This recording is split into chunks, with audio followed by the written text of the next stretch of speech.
Okay, so we are live. I'm going to tweet it out. Okay. And I've just got to add go live on Rockfin because Rockfin does theirs a little bit differently. Okay, no worries. I just realized I got candles behind me. Whatever.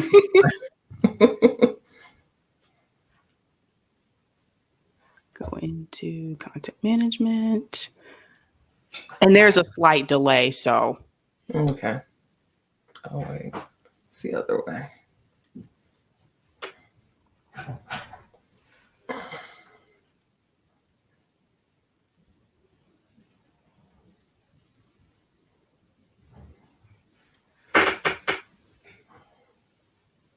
Make sure, see if we're live on YouTube.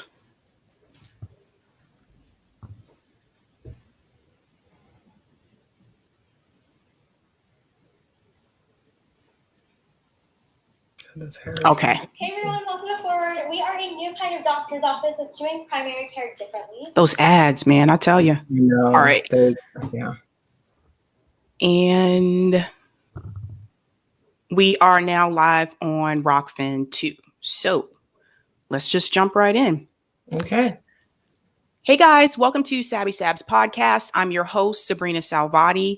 Before we get started, I just want to remind everybody about the chat. If you have any questions or comments, please feel free to type them in the chat. If you want to leave a donation, you can hit the $ next to the chat box for Super Chat. My special guest today is Allison McDonald. Yeah. She has filed a discrimination lawsuit against VMware, which is a computer software company. Mm-hmm. Allison, welcome, and thank you so much for coming on. Thank you so much for having me. All right. So before we get into the actual lawsuit, can you tell everybody a little bit about your background and how did you start working for the company? So I have a background in law. I've graduated from law school in both England and the US. As you can hear, I'm American. And I started working at VMware in the end of 2018. And I saw the advert for a job there. And I was living in Ireland at the time. I really just got here. I'd been here about a year. About a year-ish. Yeah. And I saw the advert. It was something I could do. So I just, I applied for the job, or I applied for a job. And then I wasn't successful in getting that job because I was overqualified. Irony. I was overqualified for the job that I applied for. So they gave me another position. It was a new position. And it was supposed to really hone my skills and so that they could utilize my skills. Because again, I come from a legal background. So yeah, it was just helping them with their contracts and things like that, their SaaS agreements and things like that. Okay. And now you worked for VMware in Ireland, correct? Yeah. Yes. Okay. So first and foremost, what was your experience like living abroad in Ireland as a Black female? Ireland. So I've lived in Germany. I've lived in France. I've lived in Holland, Spain. I've lived all around England before Brexit. So when it was a part of Europe, I've lived pretty much all around Europe. And I have to say, Ireland is the worst country I've ever lived in my life. It's the most racist country I've ever lived in my life. It's again, I was saying this before, but Ireland is 94% white, and it's and people of color, especially Black people from abroad, so foreign Black people. We have an unemployment rate that's 5 times more than the average. But we're also the group that's the most educated here in Ireland. That's a minority group. We're the most educated minority group, yet we have abysmal employment rates. So it's Ireland is horrible. I've had I've had my car tires slashed.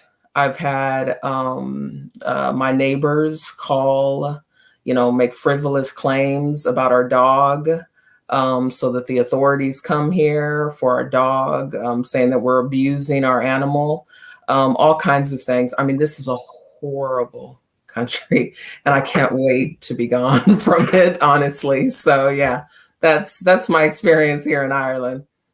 Yeah.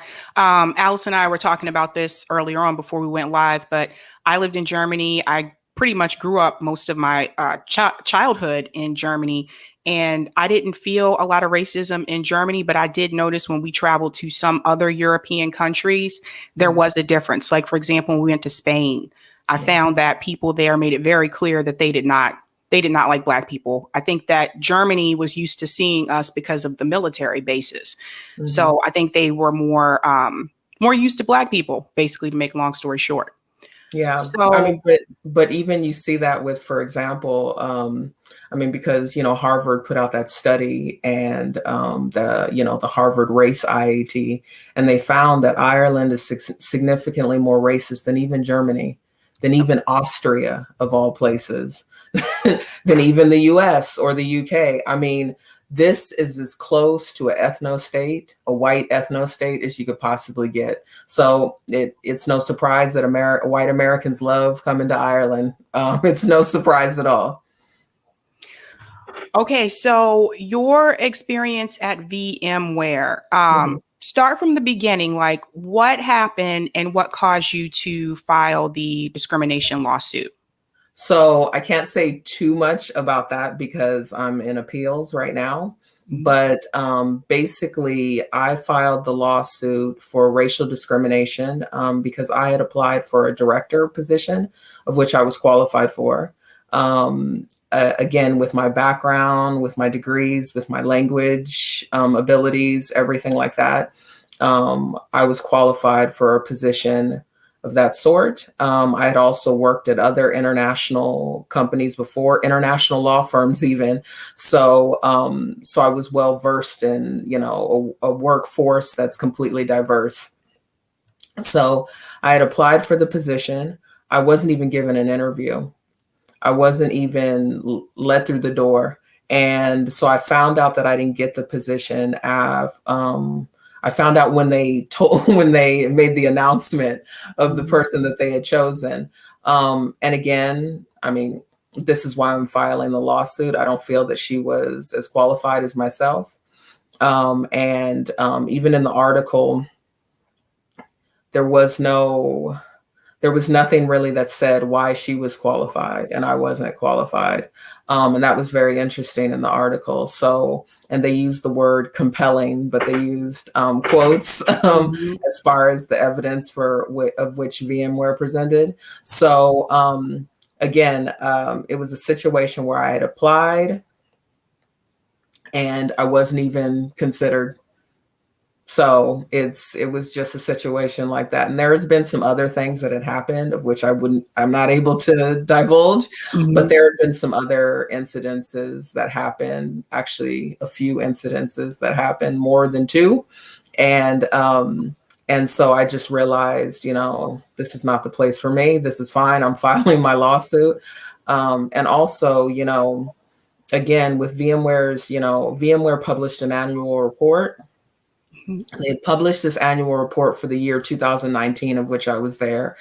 And 3% of their workforce, their global workforce, is Black.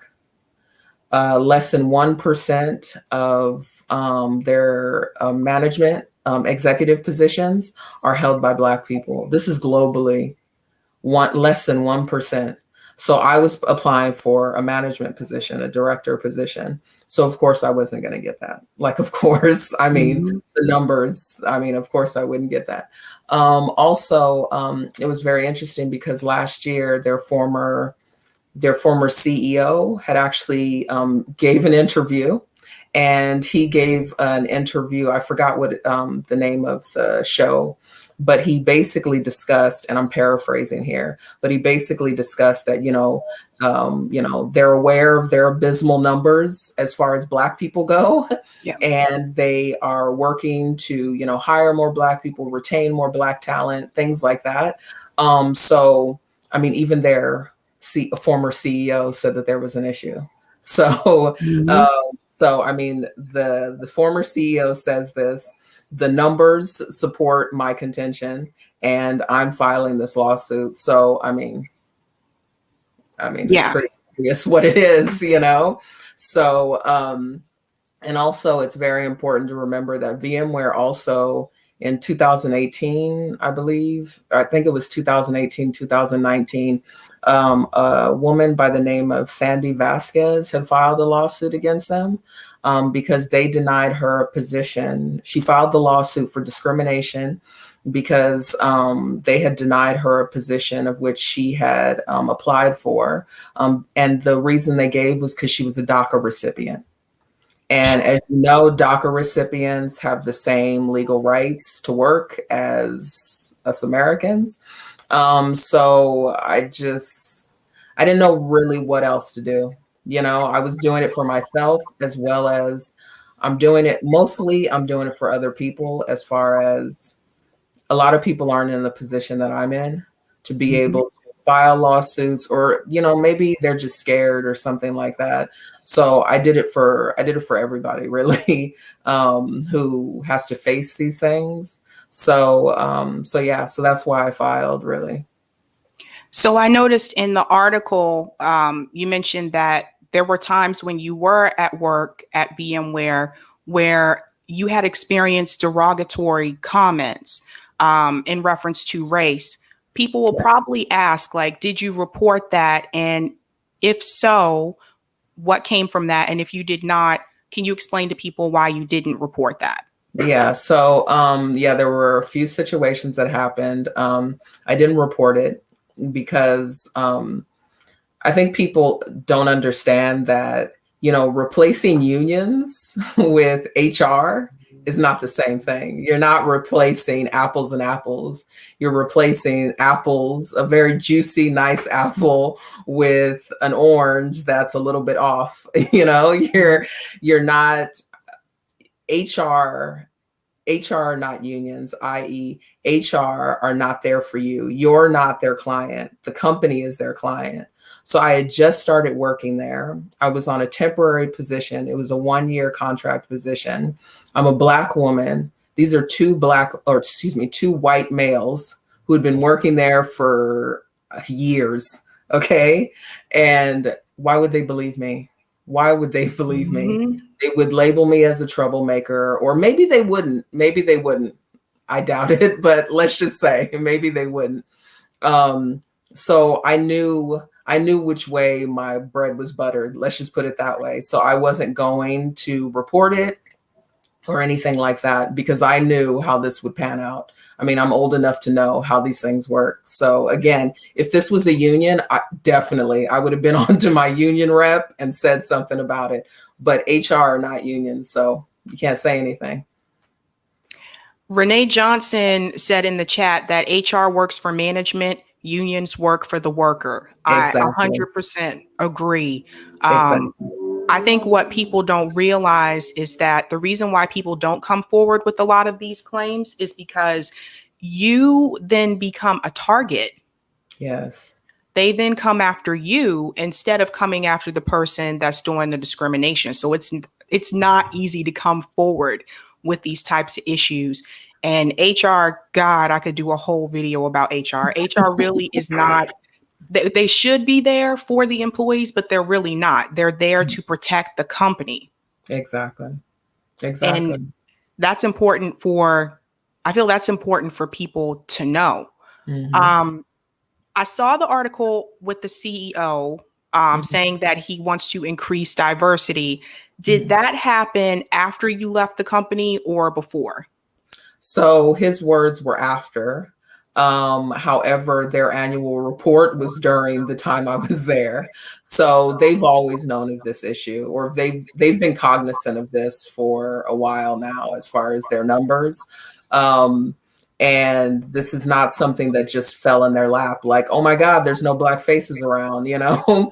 They're big on quote unquote diversity, but especially here in Ireland, I noticed their understanding of diversity is just different Irish people that maybe came from a different town or other white people that just have different color hair, or maybe they have an accent, maybe they're from France or something like that. Their understanding of diversity is not the same thing as we understand diversity.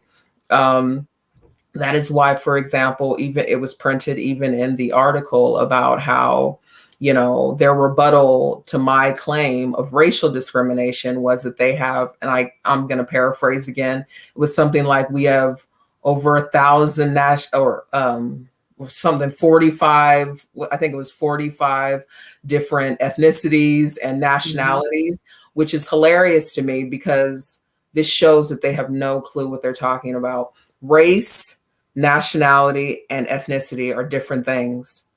Yep. This is why, for example, my lawyer, my legal counsel right now, she's African.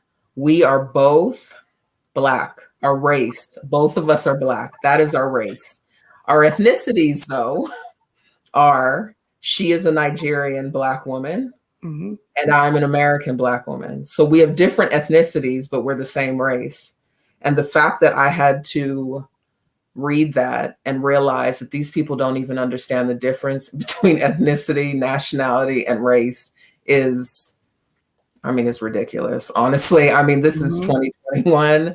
I mean, come on now. You guys don't know that already. So yeah, it was absolutely ridiculous. But I mean, I knew it was going to be, even they don't call it a verdict here because it's not really a court. So they call it a determination. So even the determination, I knew that was going to happen because American companies employ a third of the population here. This is a country of 5 million people. American companies are a huge resource to Ireland.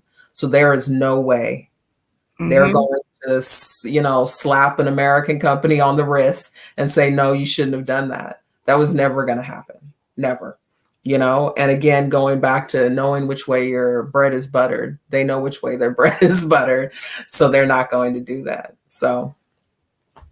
And this is a huge problem with software and tech in these industries. Yes. The diversity issue is a huge problem. Also with gender. Yeah. Most of these companies, when you go into it, it's a male dominated field, and there aren't a lot of, you know, people of color. It's a big problem. They know it's a problem. I'm curious to know, at VMware, did they have like a diversity officer or inclusion officer? Sorry. Sorry. So there was one, and she even, I think, and I'm not sure, don't quote me on this one, but I think she even got a certificate from Howard, which is hilarious to me. So I remember seeing something like that and being shocked.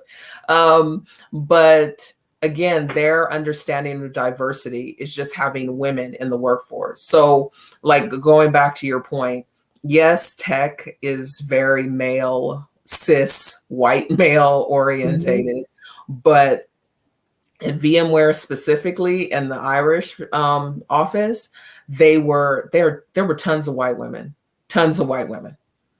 But that's what their understanding of diversity is just having a white woman there, which white women have different experiences than Black women. They have different experiences than other people of color and things like that. So you can't put a white woman in there and say, okay, we've done our diversity card, our quota, so we're good, because that's not true diversity. Agreed. I know one of the things that I've noticed too, especially here in Massachusetts, where there aren't as many Black people here, a lot of times employers will say, oh, we have great diversity because we have an international population of like 65%. But then when you ask them, great, what countries are they from? And that's the thing I think people they don't really look at that. So it's one thing to say that you have international diversity. It's another thing to say that you have racial diversity. Exactly. And that's often a common problem that I've noticed here in Boston, in Cambridge, in Massachusetts as a whole, is that you will see large populations of internationals. But when it comes to actual like people of color, Black people, Latinos, you just don't see it. Exactly. And especially with a situation like Ireland, yes, there's not very many Black people here. But again, the foreign Black people, that still doesn't explain why you're not hiring them as a company, because they're more educated than any other, minority group here, things like that. So what's going on there? What is going on there? That coupled with, Harvard's race AIT or IAT. I mean, the proof is in the pudding. It tells you right there what the issue is, and I don't think they're understanding that, or maybe they're just paying lip service to it because, and that was the hypocrisy, I think, that I'm having such an issue with living here, is that, Ireland came out, against Israel and the crimes that they're committing against Israelis are committing against the Palestinians, rightly so, wonderful. But when you're on the ground here in Ireland and for a fact that these people are racist as hell, it's ridiculous. I mean, it's so hypocritical, and I can't even. That's why even when I read things, when people will send things to me about, how Ireland is doing this and this and this, I just think to myself, of course, this is a generalization, not all Irish people. My husband is Irish, but most of the people here, I find, is that they're fine with brown people as long as they're not in their country. They're fine with them. They understand oppression, the oppression that impacts Black and brown people. They understand that when those Black and brown people are abroad. But when those Black and brown people are here, no way. Yep. I'm going to go to some questions in the chat. Okay. Draft Tulsi said, don't you have to claim incidents to HR? Yes.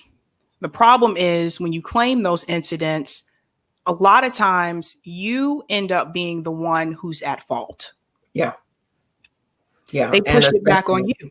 Exactly. And especially since I was there on a 1-year contract, I'm a Black woman. I think people need to be realistic, with their lot in life, their situation. And granted, yes, I do have certain privileges, I mean, as much crap as I talk about the US, I still have the privilege of having that passport coming from that place. Also, I have the privilege of being highly educated. I've all these different privileges, but I need to understand that I'm still a Black person, and I'm still a Black person in a 94% white country. And I'm still a Black person at that time on a 1-year contract and going up against, I'm going to complain about 2 white men who have been there for years. No way. Yep. No way. That would be ridiculous. That would be stupid. So you said that your husband is Irish. I'm curious, did your coworkers know that your husband was Irish? Yeah, they know. They knew about him. They knew about him. But Ireland is a bit interesting. So, he's from up the country. So Ireland is very kind of, I guess you could say, territorial of their, their villages or their towns or their cities that they come from. So because he didn't come from this Cork area, he wasn't considered like them, if that makes sense, because, they'll even discriminate against other people that don't come from their town. They're very territorial like that. So because he's Irish, but he's still from up the country. So, I mean, he always jokes that because his mom is from here, he has the passport kind of thing, because for them, he's different still, so it's as good as being foreign for a lot of them here. So. Because I wonder if some of this had to do with the fact that you were in a relationship with someone who's Irish, because I know some people know this, but like Allison, my husband is also white. And there have been times, I'm not going to say the employer's names on here because I don't work there anymore, but still, where there were certain places that I worked at where people made it very clear to me that they didn't want pictures of me and my husband on my desk. It bothered them. People can be really racist. I'm just going to tell you like it is. People can be really racist. But to Allison's point, at the end of the day, we're still Black. We're still treated the same way that all Black people are treated, regardless. And there are people that will discriminate against you if they know that you are in an interracial relationship, especially if you're in a relationship with someone who is white. Yeah. Well, I mean, for me, because I've had that before when I've been with other white men before. But I don't really feel, because someone else asked me that if I felt like that was also that. But I don't feel like that was an issue. I feel like, at least for that particular department, I mean, I was the only Black face there.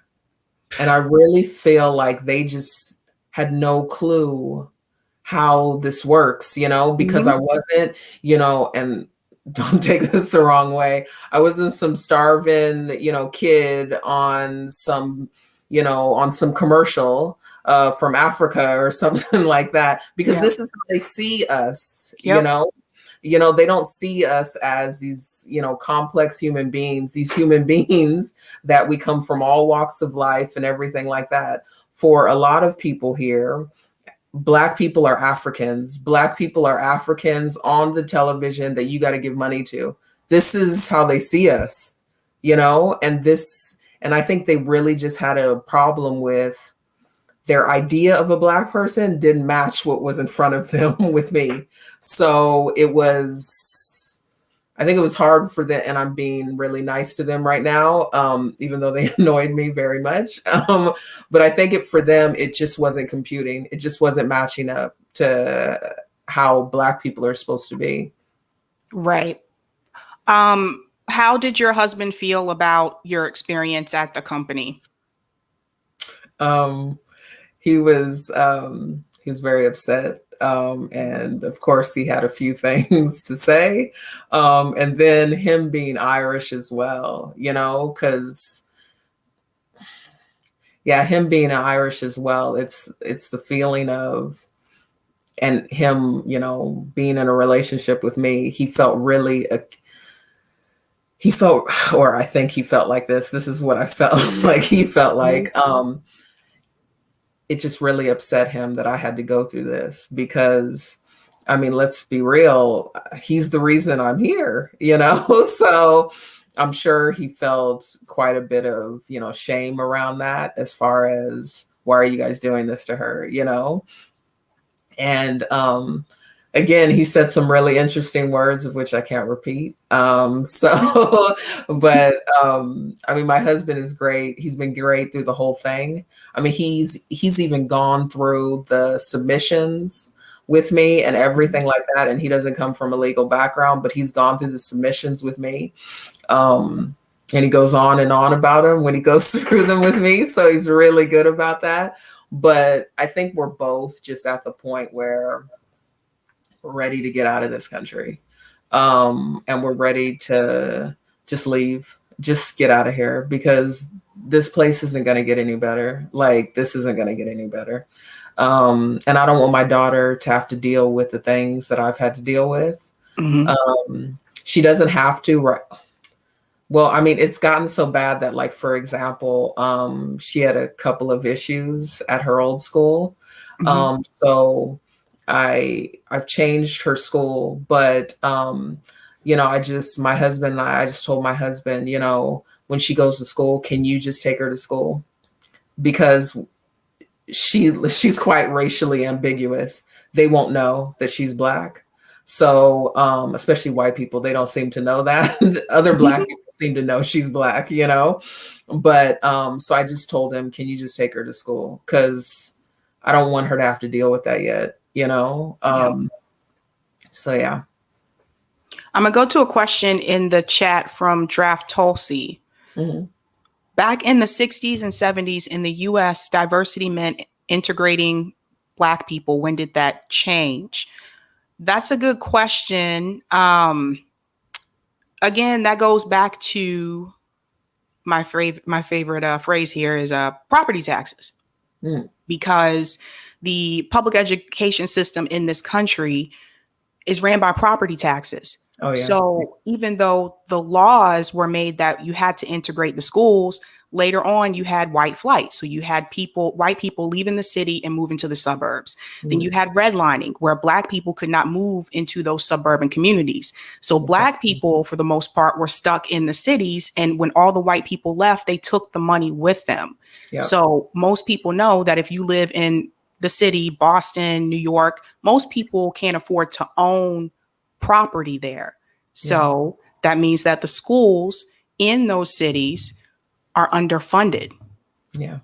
And so if you don't have, it's like, it all goes back to the public education system. So you're going to a school that's underfunded, is under-resourced, and then you want to go to college. Your choices of colleges are going to be limited in reference to getting accepted because of your zip code. Yeah. All of it goes back to property taxes. Yeah. Yeah. No, exactly. I mean, because I remember growing up, because I grew up in California, and I remember growing up in Los Angeles specifically, where, you know, I lived in these all white neighborhoods and it was horrible. You know, I remember, you know, them threatening to call the Ku Klux Klan, stuff like that. And this is in California, of all places. And, you know, when you're young, when you're very young, you're scared. You know, I didn't understand why people like my mother or my father weren't scared. You know, they were like, okay, come on, you know. But as a kid, I was super scared. You know, I remember going into class one time and I remember it was Martin Luther King's birthday. And one of my teachers, I think this was second grade, she had everyone in the class stop, look at me. She said, look at Allison. Now, when you color Martin Luther King, don't color him with a black crayon, color him with a brown one, just like Allison. She's not black, she's brown. And it was just, I remember being a kid thinking, why the hell are you doing? Like, what is wrong with you? Like, what are you doing? You know? But this is the issue, because when you put Black kids in all white neighborhoods so they could go to better schools, then they have to deal with things like that, you know? So, I mean, it's a catch-22, you know? Yeah, no, I agree. 100%. Serptimus 1. Oh, shout out to the 213. Yeah, that's LA.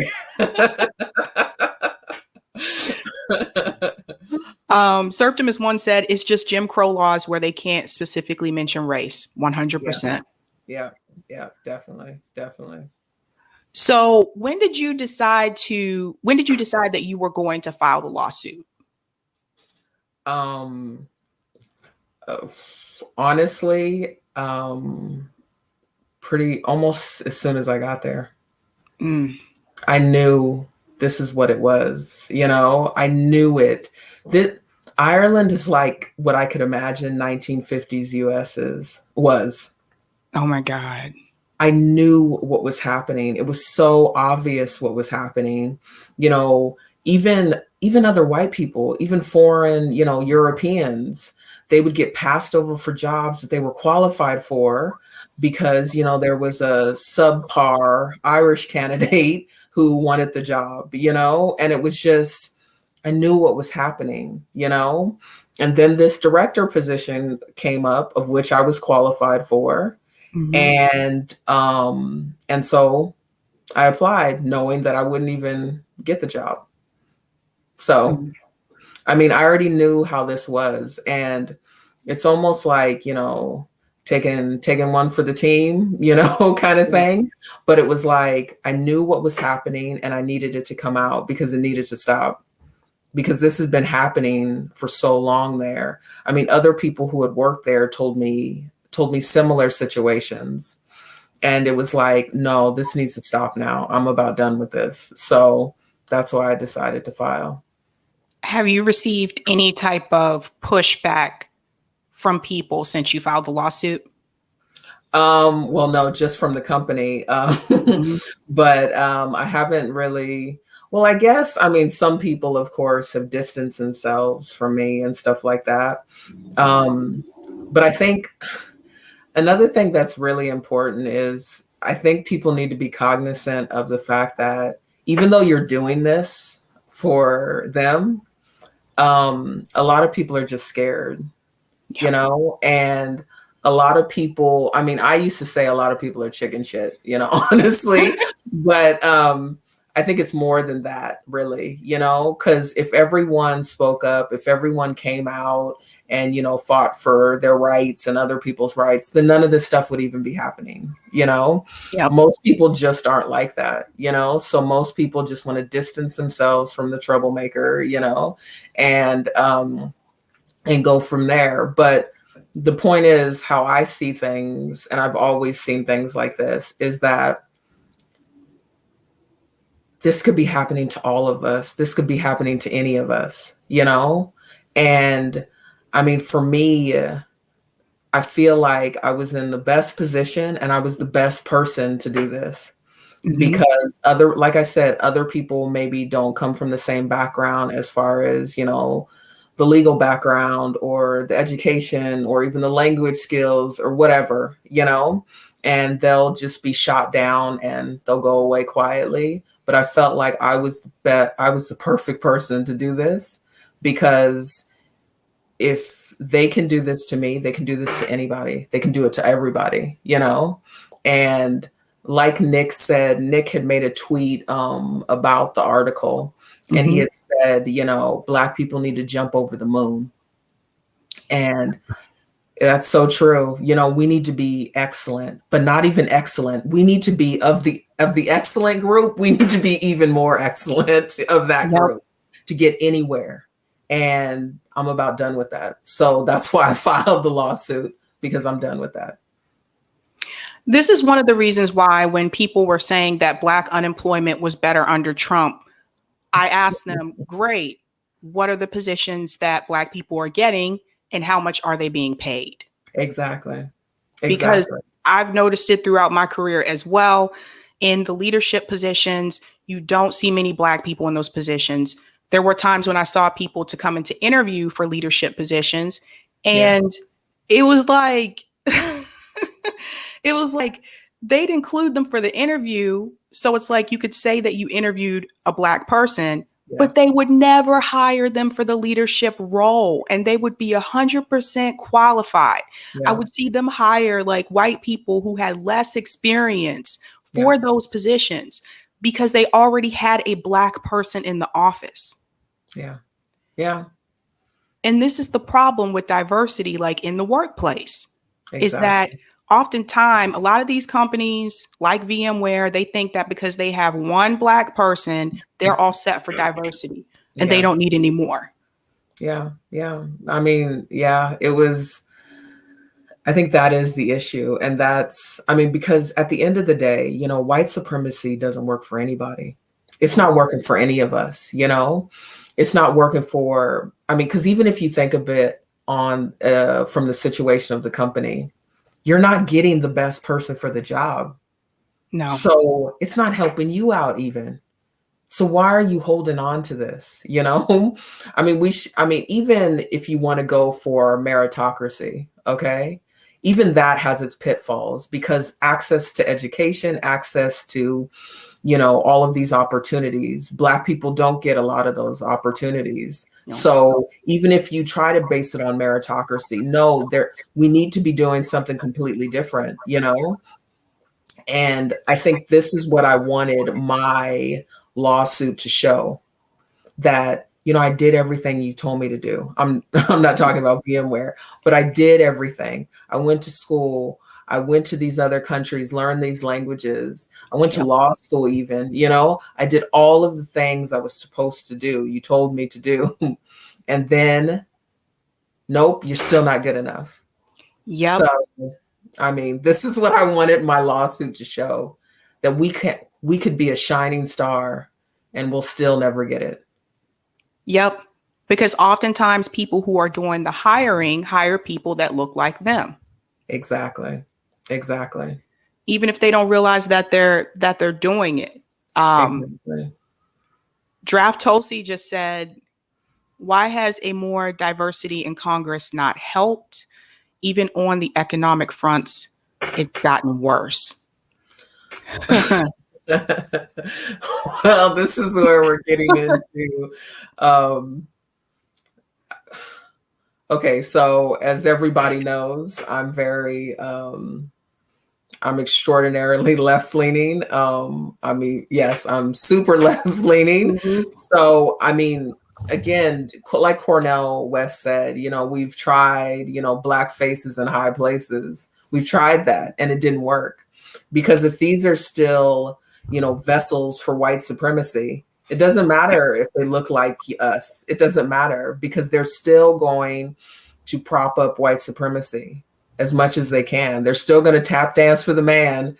They're probably going to tap dance even better, So that doesn't matter.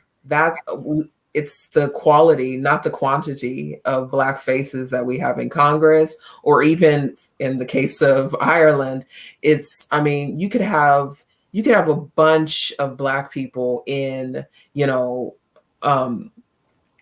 higher, whatever. I don't even know what it's called. It's an Irish name. I'll have to ask my husband. But their equivalent of Congress. And we could have a bunch of black people in there, but that still doesn't change the point. That doesn't change the issue. The issue is that, these places are really run by white supremacy, Yeah, exactly. Yep. There you go. Exactly. Yep. Agreed. Renee Johnson said, they also don't understand the effect of the systemic racism. The Snowflake CEO just did an interview where he glossed over the fact that the general path for minorities is not the same. Exactly. Agreed. It's not the same for us, Siraj said, time for Black people and allies to withhold our wealth from going to these racist structures. We should not give them any business. Government doesn't care about POC enough. Agreed. I mean, this is why I started my own business. So yeah.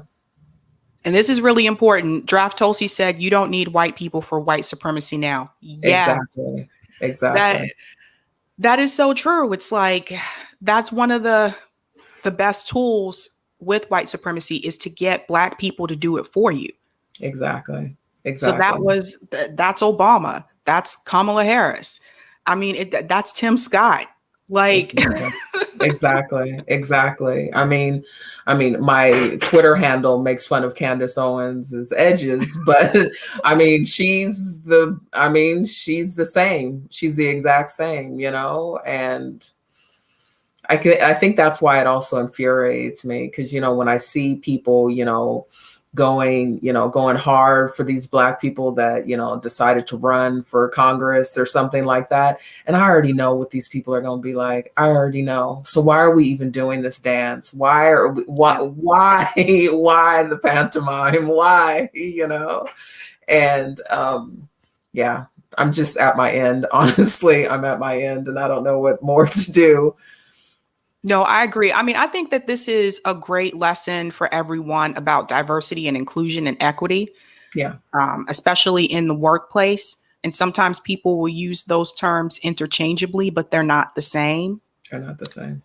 And so I think it's important for people to know about this and to know about your story. And I want to thank you so much for coming on to discuss this, because I know that this is not an easy topic to discuss. And I think you're very courageous for coming forward to talk about this. Thank you so much for having me. Seriously. Thank you. All right, guys. So that's all I have for you today. Again, let's give a big round of applause for Allison for coming forward to share her story with us. And let this be a lesson to all of us when we go back to our prospective workplaces to pay attention to these types of things. If you are white and you are watching this, I want you to pay attention to this when you go back to work. If you notice that you see your Black coworkers being treated differently, if you look at your leadership and you notice there's no Black people or no people of color, start asking those questions why and push for it. That's what solidarity is about. Definitely. Oh, Allison, they want you to come to Ohio. I've never been. Okay, maybe. Ryan said, Allison, I love you so much. Oh, I love you, Ryan. All right, guys, that's all I have. Allison, again, thanks so much for coming on. Thank you so much. Have a good day. You too. Bye. Bye.